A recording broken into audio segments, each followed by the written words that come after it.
Hello BookTube, hello friends, welcome to Lizzie Faye Loves Books. I'm Elizabeth, and I'm going to stay behind the camera today. I just don't feel like putting on makeup. But what you're looking at is a painting that I did last night at book club. Yes, I did a painting at book club.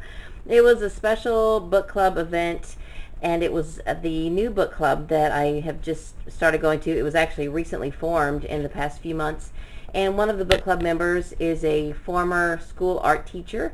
And so we had a painting class last night. We also discussed Where the Crawdads Sing by Delia Owens.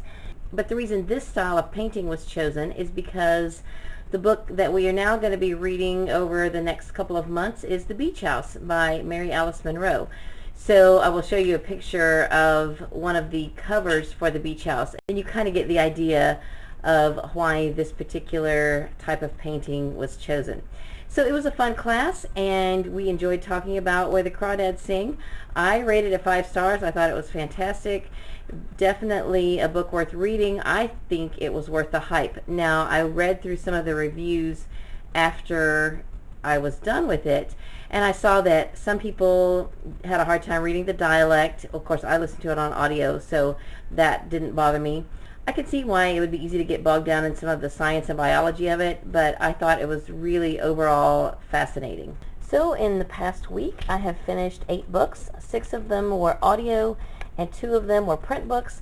I got a little behind in my print reading this week because I realized early in the week that I had 4 audiobooks checked out on Hoopla that were expiring on the 20th. And I really didn't want to waste those, so I just hurried up and listened through them. Then I still had Where the Crawdads Sing to listen to by Friday, and I got them all done, so I was super excited. Now what you're looking at here are the 2 print books that I finished, and I did go ahead and start 2 more print books this week, but they were not 2 more from my list. Instead, I picked up the next in both of these series. I finished reading Monkey Wrench by Nancy Martin, which is book 4 in the Welcome to Tyler series. I was buddy reading that with Mandy Garrett, and we decided to go ahead and pick up the next one in the series. It is called Blazing Star by Suzanne Ellison. We're about half done with it at this point, and we both agree that it is much better than the previous book. Then I finished book 1 of The Cat in the Stacks Mysteries by Miranda James, called Murder Past Due. And I went ahead and picked up book 2, Classified as Murder.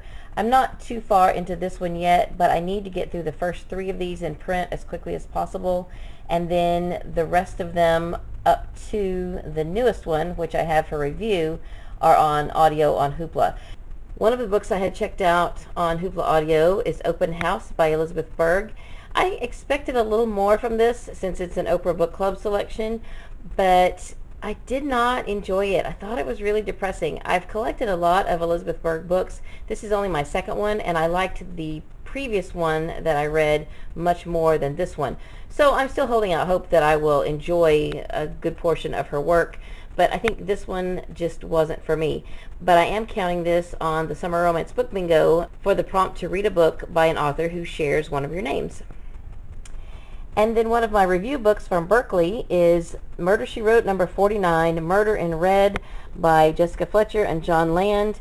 And I enjoyed this. I will probably do a separate video on this since it was a book for review.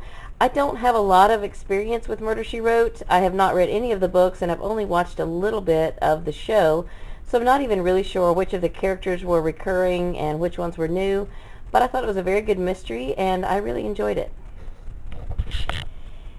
And then I listened to one of the Sunshine State books on audio, The Adventurers Guild by Zack, Loran Clark and Nick Eliopulas. And this was a fun fantasy adventure. I thought it was really too short.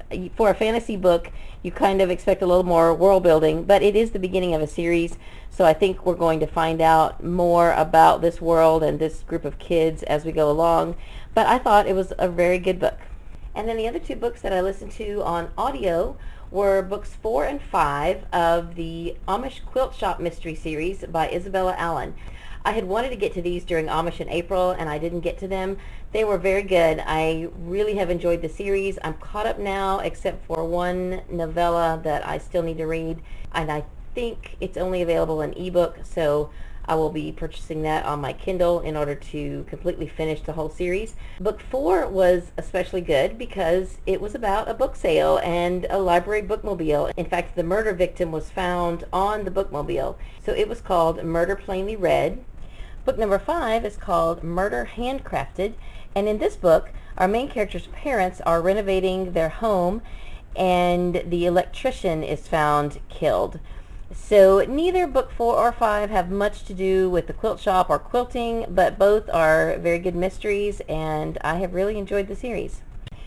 So I'll quickly show you what I am currently reading. I'm not going to go into everything this time because there's just too much, and I can refer you back to my last week's video where I went over everything that's on my currently reading list. But the books that I have been spending the most time in recently are these two that I just started this week, and Bright Arrows by Grace Livingston Hill. I'm about half done with this now, and I am really enjoying it. This book just makes me feel good. And our read-along has started for The House at Riverton by Kate Morton. We are a week in, and I am really enjoying it. So far, the people I have heard from that have made comments on the Goodreads group seem to be enjoying it as well. So I am really looking forward to really digging deeper into this book. And then my one nonfiction that I'm reading right now, The Purpose-Driven Life by Rick Warren. I am reading this with my Sunday school class, and my husband is also reading it. And we are about 2/3 of the way done at this point. In just a second, I will show you what I am most likely to start next. This particular weekend is the Create Your Own Readathon weekend for June. That is hosted by Sarah from Steeped in Books. I don't always get to participate in the Create Your Own Readathon. Sometimes I forget about it, but I wanted to make sure that I did participate this time because it's part of the Summer Romance Book Bingo. So I wanted to be sure to participate for that reason. And you're basically supposed to set your own goals for the weekend. Some people set goals of how many hours they want to read.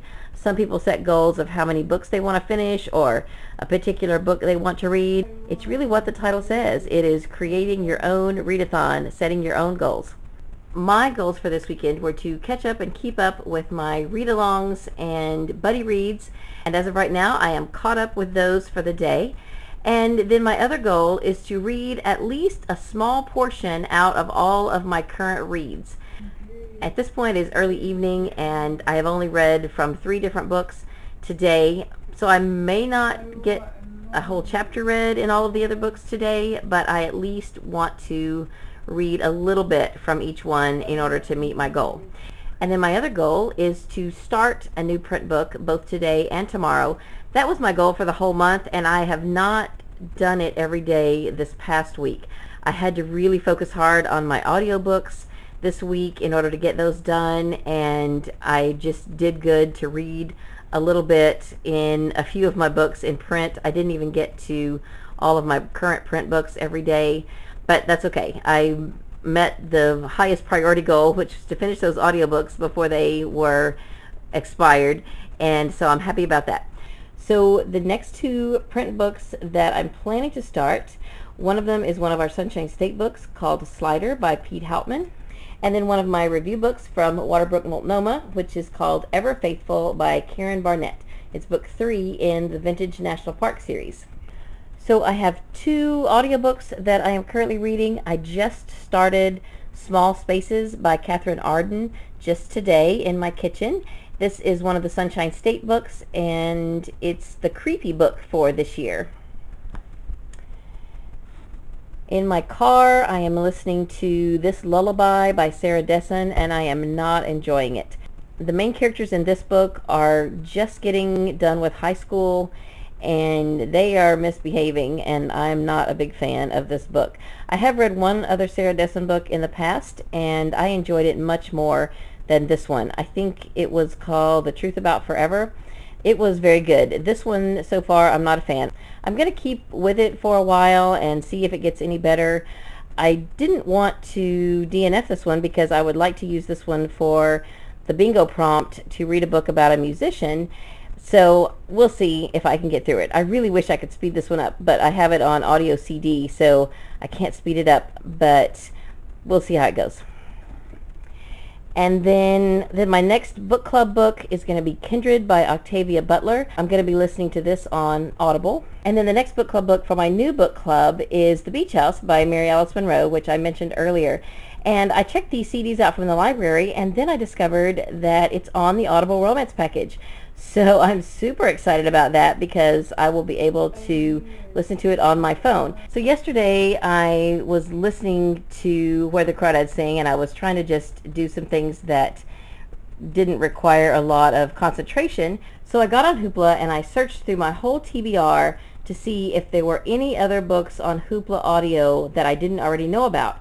And I found 3 on my TBR that are on Hoopla, and one of them is another one of the Sunshine State books. It's called Boy X by Dan Smith, and I may go ahead and listen to this month because that may be the only way I'm going to get through 5 of them this month, and then it'll probably take me 2 months to finish up the other 5.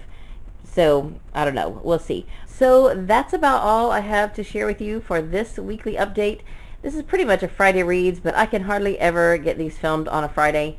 Plus, yesterday was Friday, and I was really in crunch time getting my audiobook done for book club last night, where I painted this painting.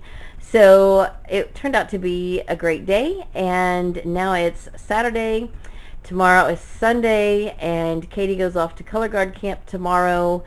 And so I'm going to be driving her to Tampa. Well, I might let her drive part of the way now that she has her permit. But maybe I'll be able to get a little bit of reading done in the car. Maybe not. I don't know. I might not meet my Create Your Own Readathon goal for tomorrow. We'll have to see.